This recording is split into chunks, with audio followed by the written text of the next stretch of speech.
going on, Major Taylor? It's your boy, Brother Bill. Hey, it is the month of December and Christmas has come early for me. I got my new friend with me, Monica Garrison from Black Girls Do Bike. Let's give it up for Monica. Good Hey, morning. Hello. Monica, thank you for being here. I wanted to talk to you a little bit about cycling advocacy. Both of us have these huge organizations, and I think I'll speak for myself. I'm really concerned about my cyclists and their well-being, and making sure that we're able to get out on the roads and enjoy what we do. I know you have sheroes. I love that all over the country.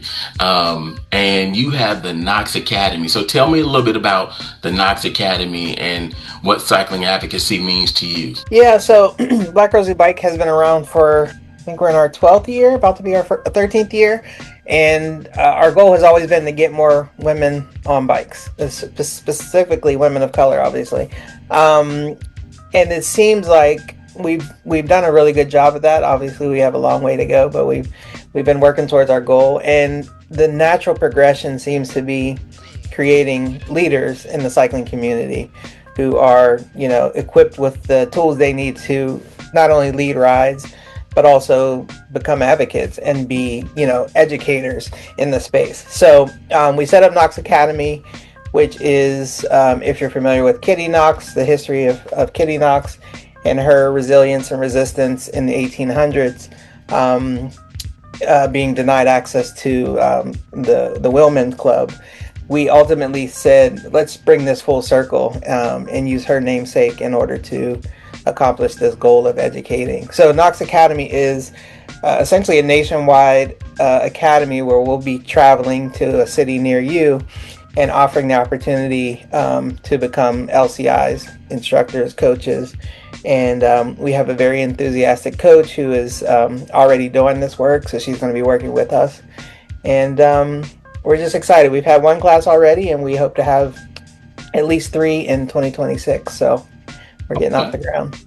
All right. You all are doing your thing when it comes to cycling advocacy. So let me kind of take it full circle. For myself, I never really paid much attention to cycling advocacy. I was invited to the League of American Bicyclists for the national cycling event about 2 years ago.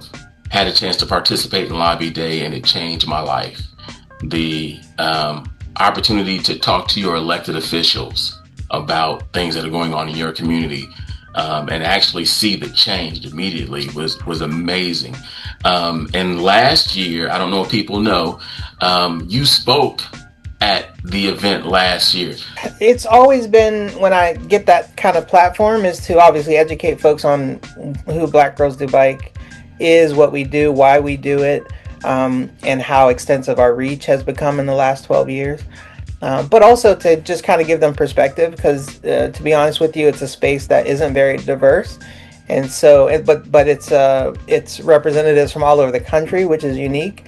So it's always an opportunity to get in front of those folks and give them our unique perspective, explain to them why their work should be, an intersection of our work as well. I'm reaching out to Major Taylor clubs from around the country, asking each of the leaders to find 2 or 3 excited volunteers to join the Matika Cycling Advocacy Committee. The goal is to get people involved in their local cycling advocacy and to come to Washington, D.C. in March for the National Bike Summit. And so the idea was to partner with Black Girls Do Bike to kind of let our members know, hey, D.C. is where you need to be in March. And so, Monica, you're going to be there as well, correct? Yeah, for sure.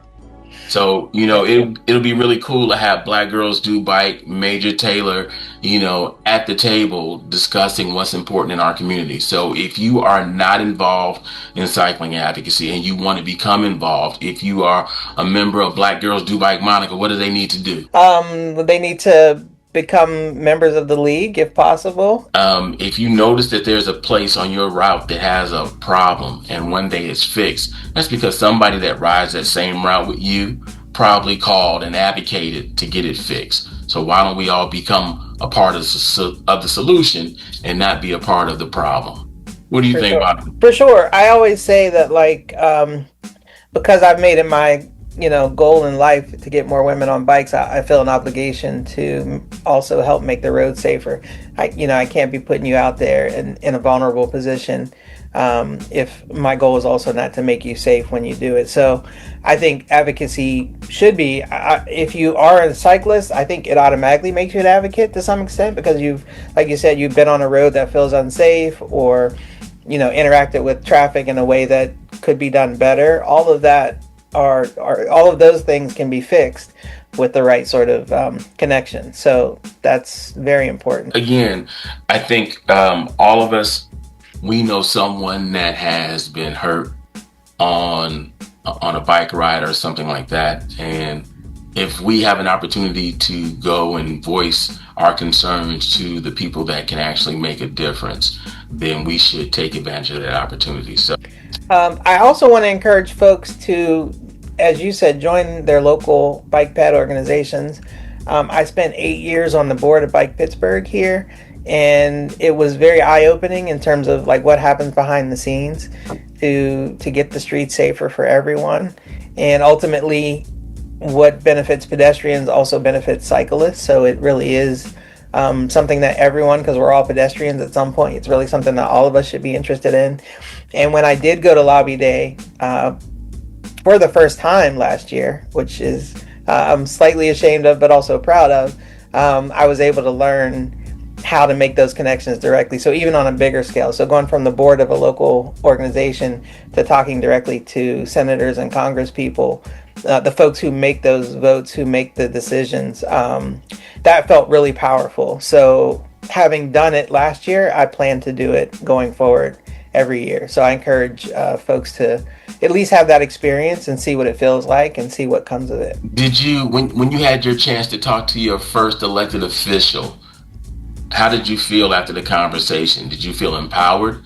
Did you feel like they heard you? Did you feel like something you said was going to make a change? Yes, all of those things. And that was surprising to me because I thought it would feel very generic and rehearsed and, tell us what you have to say and move along. But they actually were engaged. They actually asked questions. They let everyone in the room speak. So it was amazing how heard I felt, and enough that I'm willing to do it again. So I felt like we were welcome there, for sure. Again, if you've never done a lobby day, I'm inviting Black Girls Do Bike Major Taylor clubs from around the country. Come to DC to the National Bike Summit in March. It is an event that you don't want to miss if you enjoy the sport of cycling. You get a chance to meet with other people that enjoy the sport.